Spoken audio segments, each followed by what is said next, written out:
Okay, this is Thomas Freed on the Liberty Works Radio Network. This is the Truth Attack Hour, and we're going to get into it in just a moment. So, we are the Liberty Works Radio Network, and we do need the support of the members of the listening audience to keep the network operating and the broadcasts coming.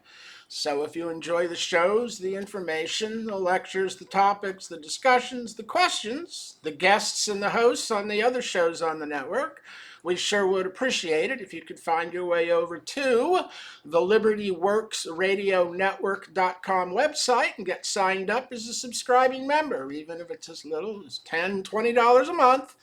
Every membership helps, every subscription helps us to keep the network operating, and we can't do it without your support. So if you're not already there listening through the online link, which we sure would appreciate it if you tell everyone about listening to the shows online through the LibertyWorksRadioNetwork.com website. That will help expand the information sphere that we're affecting and trying to get out to the American people the truth about what's going on with all these major areas of our existence that are designed to enslave you rather than to free you. So, LibertyWorksRadioNetwork.com. Get signed up. We need your support and listen in every week, all week. And if you want to get fully informed on my favorite topic on the show, you'll head on over to taxfreedom.com and start reading, get educated on the maladministration of the federal income tax by the IRS, the DOJ, and the federal government, the lower courts specifically, for the last 50 years. 75 years, actually, dating back to the early 50s. It's taxfreedom.com for the education, irszoom.com to get legal help, answering IRS letters and answering the DOJ in court. Because if you've been listening to the show for the last couple of months, you know that I've been telling people the income tax system is coming to an end. The IRS has been enforcing it wrongfully as a direct tax, and the courts have been enforcing it as a direct tax, which the Supreme Court said last year isn't true. It's not a direct tax. The circuit courts have, for 45 years, reversed the true Bruchaber decision in order to enforce the income tax as a direct tax on all earnings in the 50 states of all persons. And there is no such constitutional authority granted to the federal government to tax in such unlimited, direct manner. It doesn't exist. The whole thing's been a constitutional fraud. But we're going to get back into that. But I think today we have to take a break from all the tax information I've been teaching for the last few months and talk about what's happening in the markets. Because, of course, today Trump put in place his tariffs, and the stock market dropped 1,700 points and the NASDAQ dropped 1,000 points. And if you've been listening to the show, you know that I've been saying for a long time, the markets are overvalued and need to correct. It's just been 4 years of rampant speculation based on all of the cash they printed during COVID.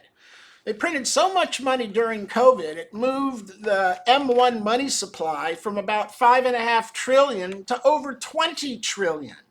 They printed up about $16 trillion. And where did it all end up? That's right here on Wall Street. It all ended up on Wall Street. I've put this cartoon from 1913 up before. It's on the video over on the Thomas Freed. It shows how the Federal Reserve Bank, the octopus, has become entwined and entangled with every aspect of America. It's got its arms wrapped around the Treasury, the Capitol, the White House, the banks, the farms, the factories, and all the money pours through the Federal Reserve Bank into the stock exchange on Wall Street. And that's what's been happening since COVID, isn't it? They printed $20 trillion, they upped the M1 money supply to $21 trillion, printed $16 trillion new dollars, and it all went to Wall Street. Some of it went to the people, but most of the money ended up in the hands of the institutions being parked on the sidelines looking to buy in on the stock market, where for the last 3.5, 4 years, there's been about 5 trillion in money market funds sitting on the sidelines looking to buy into a market that was way overvalued. But every time it dropped 1,000 points, the 5 trillion on the sidelines saw it as a buy-in opportunity and pushed it right back up again. If you know, as you should know if you've been listening to the show, I've been saying that we've been in a recession for 3 years, ever since you had 2 years of downturn under Biden and then came out and said, we're redefining recession. It's not really a recession. Look at all the jobs we're creating. They were all government jobs and jobs for foreigners, not Americans. They were spending $2.5 trillion more on budget deficits and a $1.2 trillion trade deficit when he left office. They just printed up the money, handed it over to Wall Street, and created a huge dichotomous economic reality in America, where you had 2 different realities for the last 4 years. One on Main Street, where times got very tough because of inflation, because of Joe Biden's energy policies, and the one on Wall Street, where it's just been rampant speculation with money, money, money to buy every time the market drops. So we finally got a real correction here through Trump's tariffs, which the market is overreacting to, because he's shifting the balance of power in the world trade markets. It's not going to be a balance that's now focused on the wealthy in Wall Street and making it easy for them to make money because the government isn't in the way of international trade, which is what's been happening for the last 20 years. The international, multinational conglomerates have been allowed to trade across borders without repercussions and make money like crazy. And Trump is leveling the playing field. He's trying to restore some economic focus and stability for the working man on Main Street instead of for the wealthy speculators and investors on Wall Street. And he's doing that by putting in place tariffs that are initially designed to be a bargaining tool that will force the other countries to come to the table and negotiate a level playing field. Canada tariffs our dairy goods 250%. 250% for American dairy. Our chicken is locked out of Europe. Our liquor and wine is locked out of Europe by tariffs. Our beef is locked out of Europe by tariffs. All over the planet, our products are locked out because our production of scale and technological superiority in production makes our products some of the finest and cheapest on the planet. But they're locked out from being sold in the foreign countries that are protecting their own markets. Well, our government has opened up our markets and allowed the foreign countries to sell into it without penalty or tariff.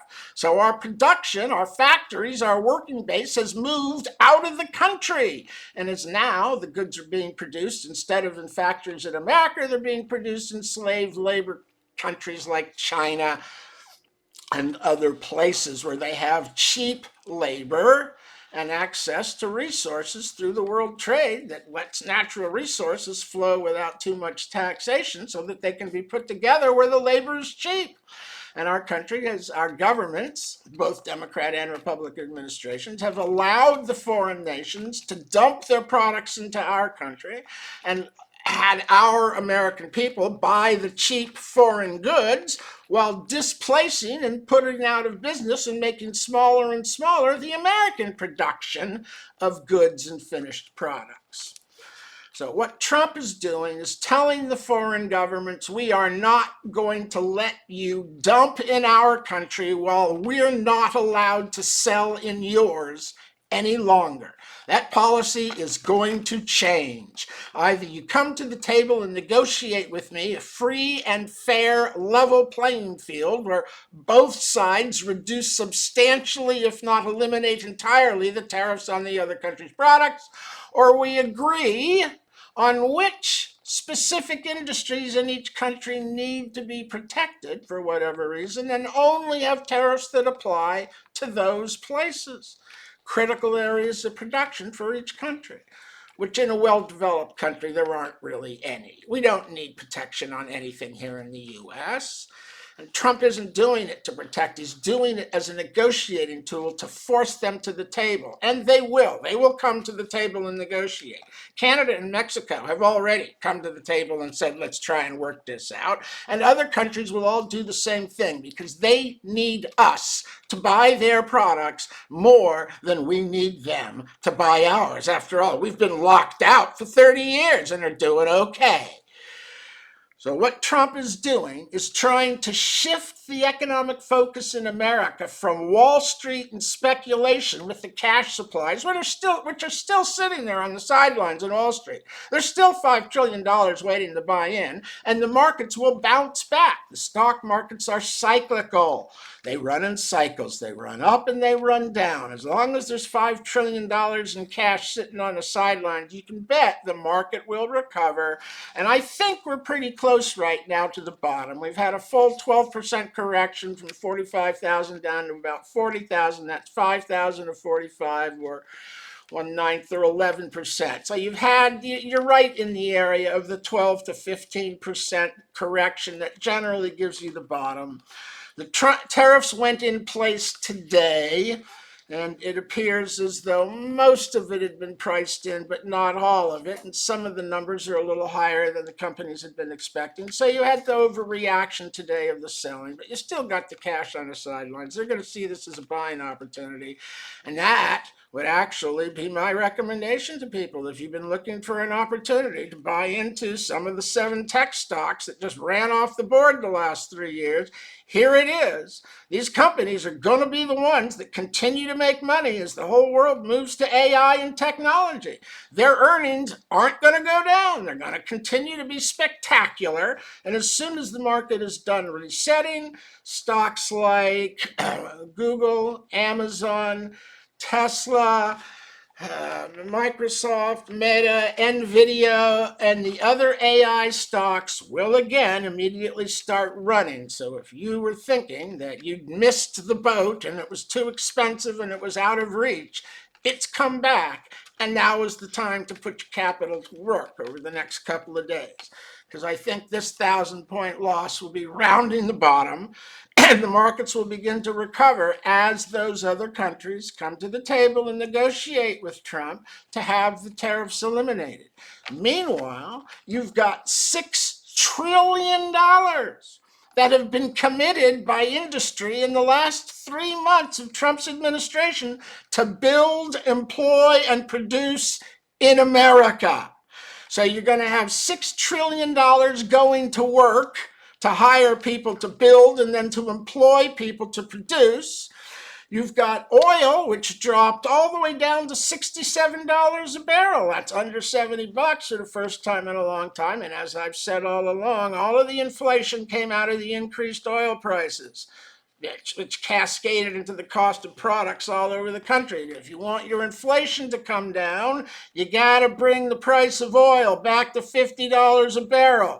That will also have the effect of weaponizing energy against Russia and Iran. Because as the price of oil gets to 50, they can't make money because their production costs are right around 50. Only the US companies are efficient enough to make money at 50, 55, together with the Saudi OPEC nations, of course. So bringing oil down relieves the inflation rate. With the market dropping, there's a good probability the Federal Reserve Bank will start dropping interest rates again. And even the long-term interest rate dropped today. So interest rates are dropping, which is good for America. The Fed will start cutting interest rates, which will stimulate more investment and work. You've got $6.5 trillion going to work. You're at the bottom right now, or right near it, and the other countries are going to have to come to the table and negotiate with Donald Trump for a level playing field so that our products can be sold in their countries while their products can be sold here in ours, without either country punishing the other country unilaterally across the board just because it's produced in America or elsewhere. So that's what you got happening in the markets. It's a move towards giving the American worker preferential treatment in the economic system rather than the investor and the speculator on Wall Street. Trump is trying to move the focus to favor the working man on Main Street.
Okay, this is Thomas Freed on the Liberty Works Radio Network. This is a Truth Attack Hour, and let's just get right back into this. As I was saying, as we came up on the break, this is a reset in the markets that has long been needed.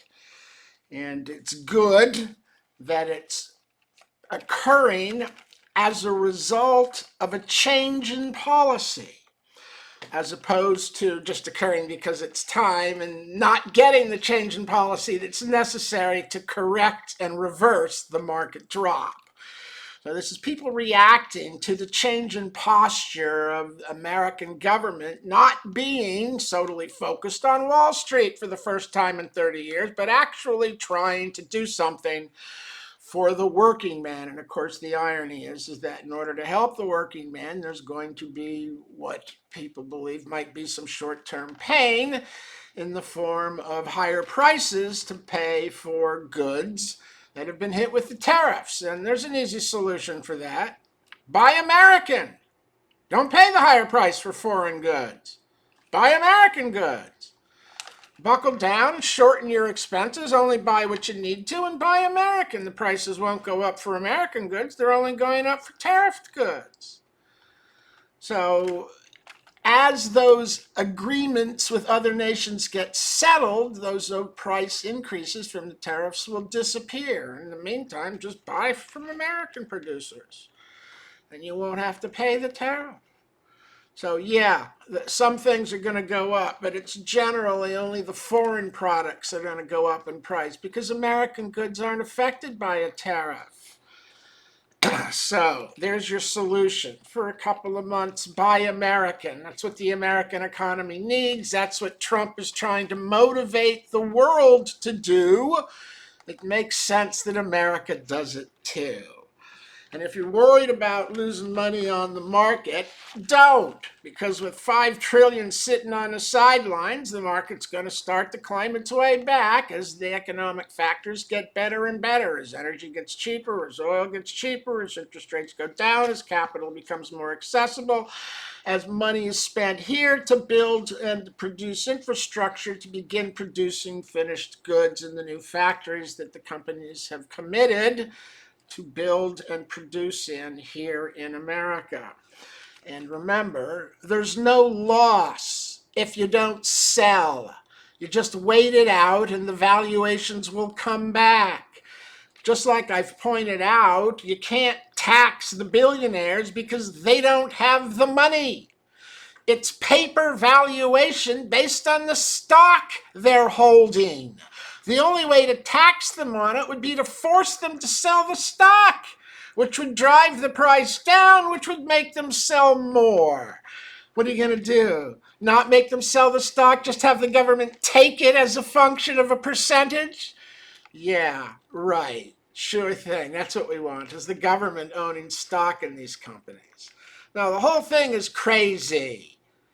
If you don't sell, there's no loss. And on the other hand, if the billionaires just have it on paper stock possessions, they don't actually have the money and you can't tax them on it because there's no realized gain. So the Democrats yelling and screaming about that are just revealing themselves as to what they really are. And that's socialists. Socialists. And that's the philosophy that now has taken over the Democrat Party. Look at who the leaders of the Democrat Party are now. Seen much of Kamala Harris lately? Yeah, right. She's showing real leadership, isn't she? She disappeared off the playing field entirely. She took her ball and went home, so to speak. Turned out it wasn't her ball, so now she's just sitting at home. Tim Walz? Tim Walz, is he your leader now? Yeah, right. Good luck with that.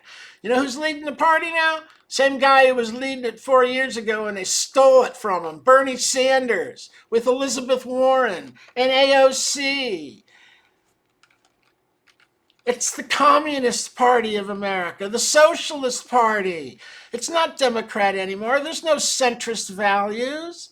It's steal from the rich, tax the wealthy, violence in the streets, burn down the cities. Black lives matter, white lives don't. Let the cartels in.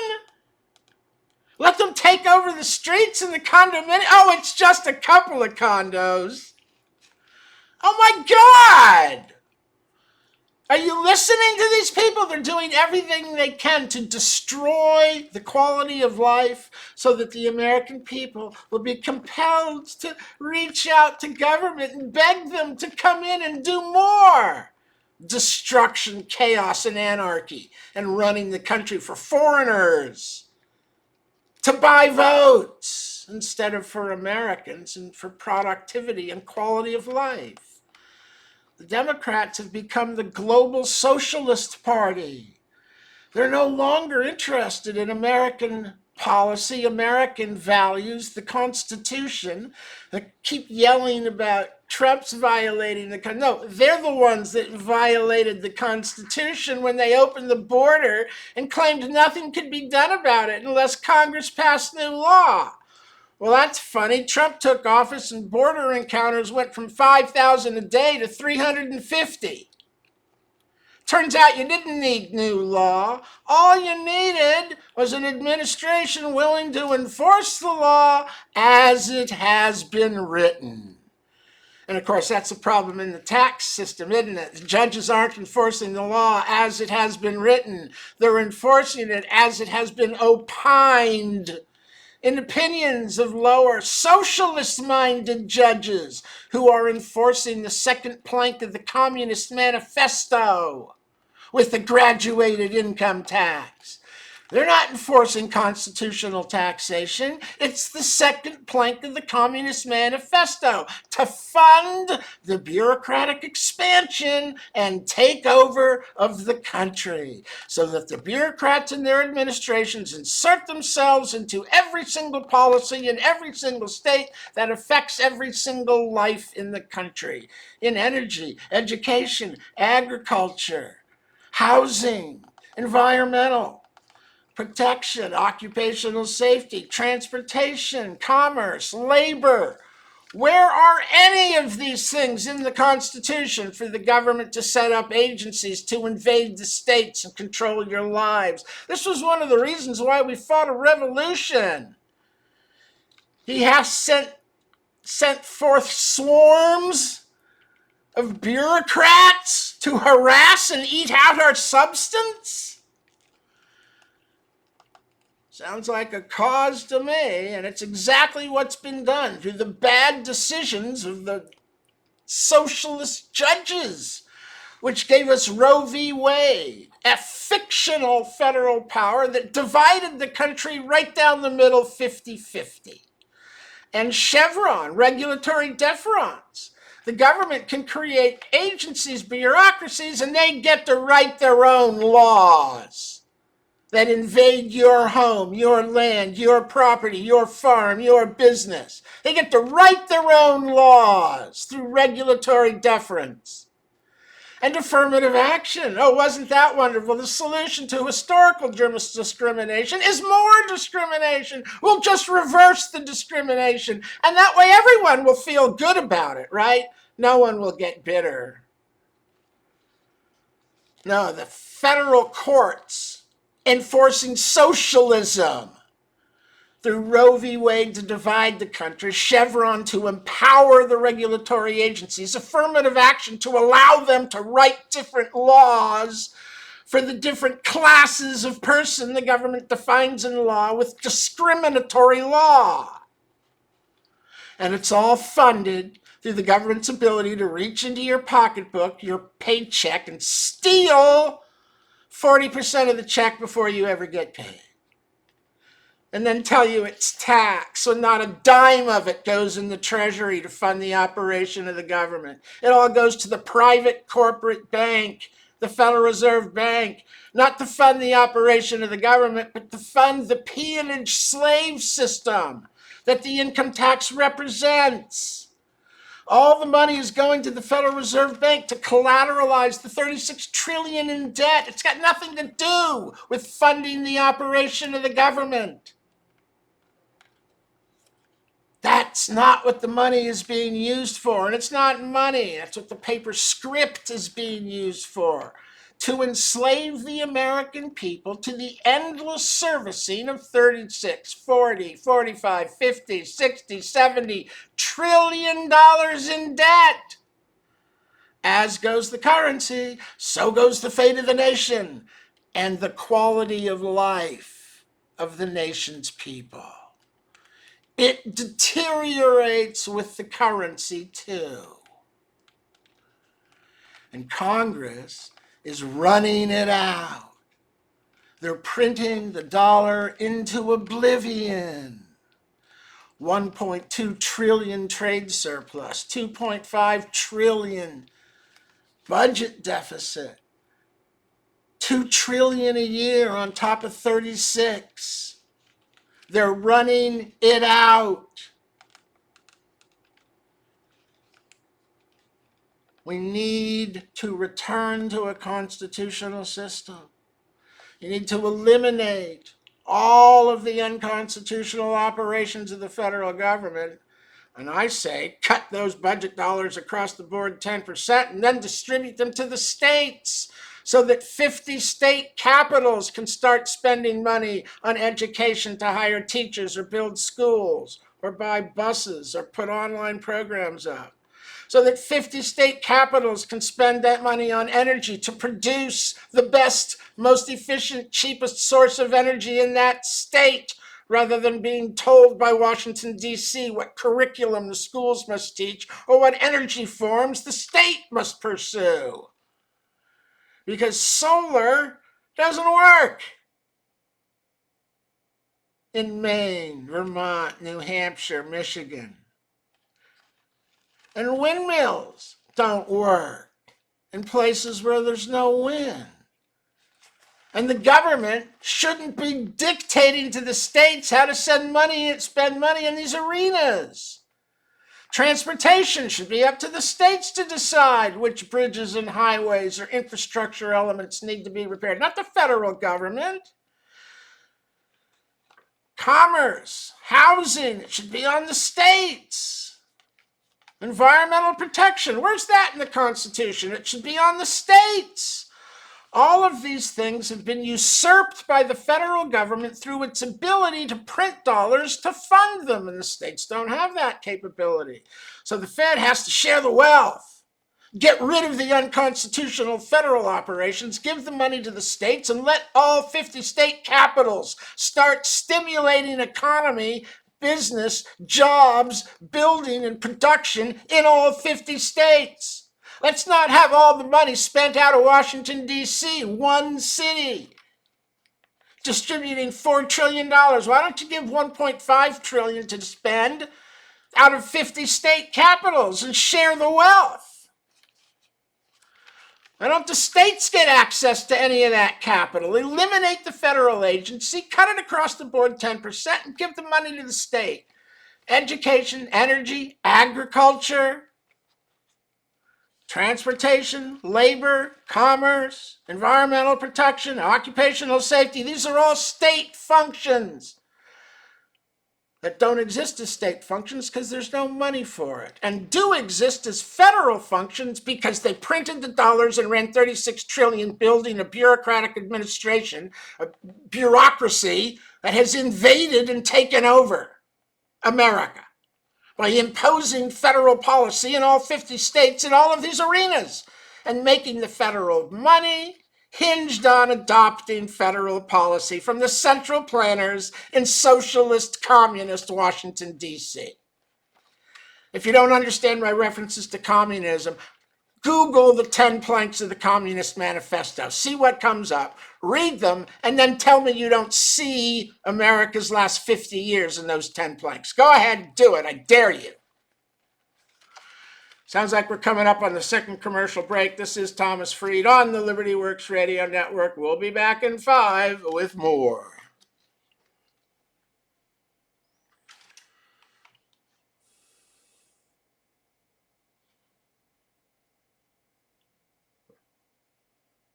There is a break coming, right?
Okay, this is Thomas Freed on the Liberty Works Radio Network. This is the Truth Attack Hour, and when the commercial break came up, I was talking about how the federal courts, the IRS, and DOJ for the last 50 years have been enforcing the second plank of the Communist Manifesto, which reads a heavy, progressive, or graduated income tax. That, ladies and gentlemen, is where you find graduated taxation, is in the Communist Manifesto.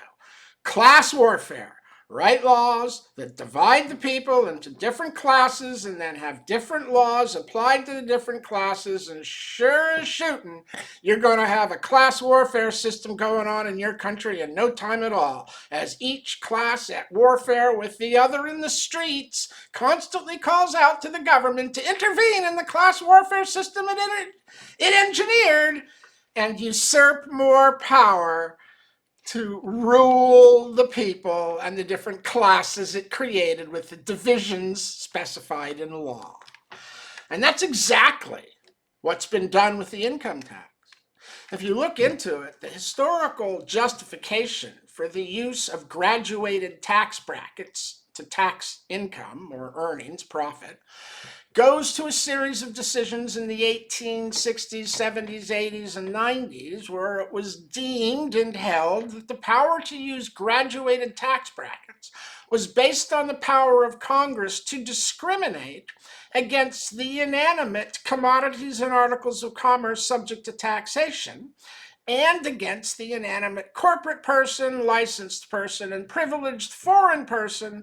And you could discriminate against those parties and those things based on how much return was realized from the enjoyment of the privilege possessed, with the privilege either being a foreign person allowed to earn money in America or a licensed person allowed to sell alcohol, tobacco, firearms, or other regulated commodities, or a corporate person enjoying the privilege of incorporation to earn money.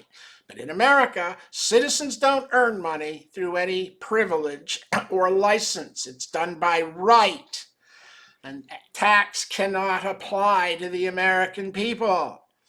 And of course, if Congress has put in place tax brackets against persons, it's conveniently not defined other than to be individuals, so everyone presumes they're a person, and then they impose a bracketed, graduated system on those individuals instead of corporations, licenses, commodities, or articles of corporation.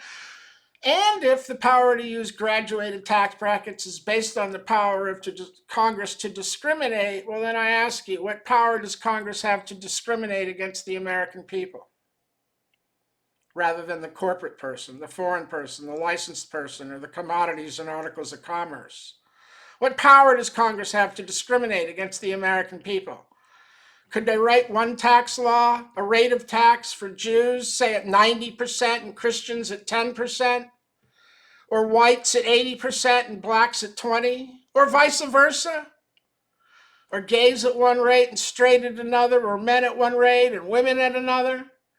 Well, according to this theory of geographical uniformity, that would be perfectly okay, as long as each of those groups in every state was treated the same as the groups in every other state. And of course, that's nonsense. Absolute nonsense. Congress has no authority whatsoever to discriminate against the American people, not on being married or head to household or individual, not on the basis of race, religion, national origin, gender, sexual preference, age, or wealth, or earnings, or productivity. Congress has no authority to discriminate against the American people. Non-uniform taxation is unconstitutional. And I think they knew that, which is why they've said it's a direct tax. Because a direct tax doesn't have to be uniform. It can be graduated. It just can't be enforced against an individual. It has to be paid by the states. And of course, that could never be done. States don't have that kind of money. to pay 20, 30, 40% of everything earned by every person in the state. They could never do that. So it has to be a direct tax without the limitation of apportionment and without the limitation of uniformity, which applies to what it actually is, an indirect tax. At least that's what the Supreme Court said last year in June. We have a completely unconstitutional system. The tax never even applies to labor of American people. Labor, there's no profit in an hourly wage. It's an equal exchange of value for value. A certain amount of money for a certain amount of time, effort, skill, consistency, honesty, ability, reputation. There's a lot of things that go into an hourly wage. That's why it's different for different people. Some people are known to be better and worth more. Others are known to be completely oblivious and not worth much yet until they're trained. It's an equal exchange of value for value. There's no profit in 1 hour of pay. You put in blood, sweat, and tears and pain of physical body across time, potentially, and you get paid for what you put in. And you only put up what you think what you get paid back is worth, and they only pay out what they think the time is worth because they can pay a whole bunch of other people to do it instead of you. Unless you demonstrate an exceptional talent, ability, and knowledge to go beyond the regular wage. But again, that's not profit for you. That's an equal compensation of your increased ability to contribute. It's a recognition of that. But again, there's no profit in that. It's an equal exchange of value for value. The whole system of taxing labor is unconstitutional. It's not uniform. It's not apportioned. The whole system is unconstitutional, and as soon as you take away that allegation that it's a direct, non-apportioned tax under the 16th Amendment, which is what the Supreme Court did for us last year in June in Moore et Ux v. United States, which I've been talking about in the videos. You need to go and watch them if you don't understand. But the Supreme Court has said, they wrote it all out very clearly, income taxes are indirect taxes. It's not a direct tax under the 16th Amendment. And they said direct taxes have to be apportioned to the states regardless of the 16th Amendment, because it doesn't create or authorize a direct tax. It authorizes the income tax or income to be used as part of indirect taxation by impost, duty, and excise. But no new powers are created. And no new subjects are created. And citizens aren't subject to the tax before the 16th Amendment. And there was no taxation of their labor before the 16th Amendment. So if no new subjects are created, no new powers are created, how is the labor of citizens subject to taxation today, other than through the wrongful and unconstitutional enforcement of the second plank of the Communist Manifesto? A heavy progressive or graduated income tax.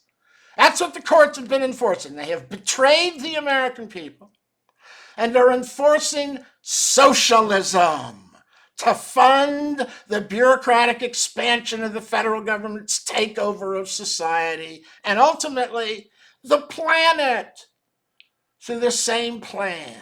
Fund the bureaucratic expansion of power in governments all across the planet. That's what socialism is. Government bureaucratic control of everything the government has no idea at all how to administer or run. And that's why socialism fails, because they put idiots in charge of technology and cobblers in charge of nuclear reactivity. Socialism isn't about production or efficiency or profits or capitalism. It's about government control. Government control of the means of production, the factories, the lands, the natural resources, and the labor. You throw in energy, and that's pretty much it. So the courts have betrayed the American people. They've been enforcing communist socialism since 1955, when the Glenshaw Glass Court ruled that Section 61, coming out of Section 22, authorized Congress to tax all accessions to wealth of all persons in the 50 states.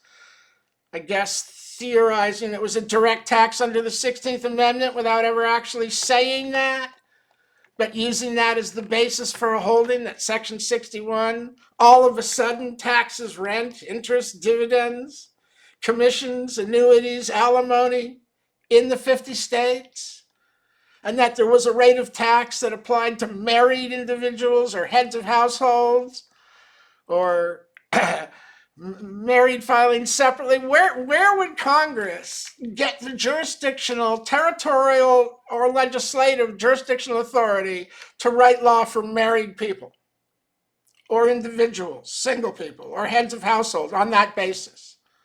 Where would they get that authority? There's no authority for them to tax married in the 50 states or individuals in the 50 states. That's utter nonsense. The only place this authority can exist is in the territories and the possessions, where they are the territorial authority, and the Constitution doesn't really apply entirely.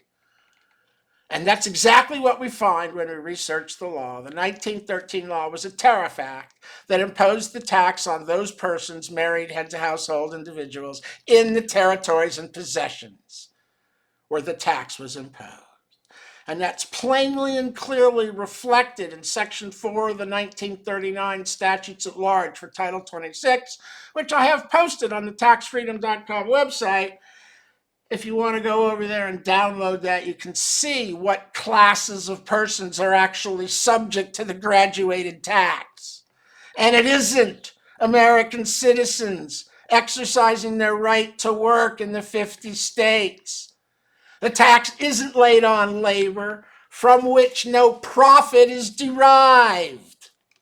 It's all a fraud to enslave the people, not to a tax system, but to a peonage debt service system, as all the money is routed to the Federal Reserve Bank. None of it goes in the United States Treasury. None of it pays for the operation of the federal government. Every single bit of it is used to convince the Federal Reserve Bank to lend another $2.5 trillion to Congress this year, so that more and more of the labors of the American people can be controlled, and then the debt will never be repaid. What's happening is the Federal Reserve Bank ultimately will demand concessions in law in exchange for forgiveness of the debt. This is how the bankers operate. You can't, they don't want the money repaid. If you repaid it, they'd be out of business. Nobody would owe them anything. Of course, there also wouldn't be any medium of exchange and circulation because all the fiat script and credit has been borrowed into existence. If you pay it all back, you'll still owe the interest and have nothing left to pay it with except the mortgaged properties. So in the end, if you pay off the debt, the banks end up with all the paper, all the money, and foreclose on all the mortgaged assets within 90 days of the last of the debt being repaid. Because that's when there's no currency in exchange and there's no way to make next month's payment on the mortgage property. So the banks end up with everything. All the money, all the power, all the land, all the offices, all the buildings, all the cars, all the factories, all the trucks, everything. And of course, that would be unacceptable because there's only 3,000 of them and there's 330 million of us. So they'll all get killed if they try to make the debt be repaid. It's not about that. It's about control. Controlling your paycheck and you and your life and your society. Get over to taxfreedom.com. Get educated.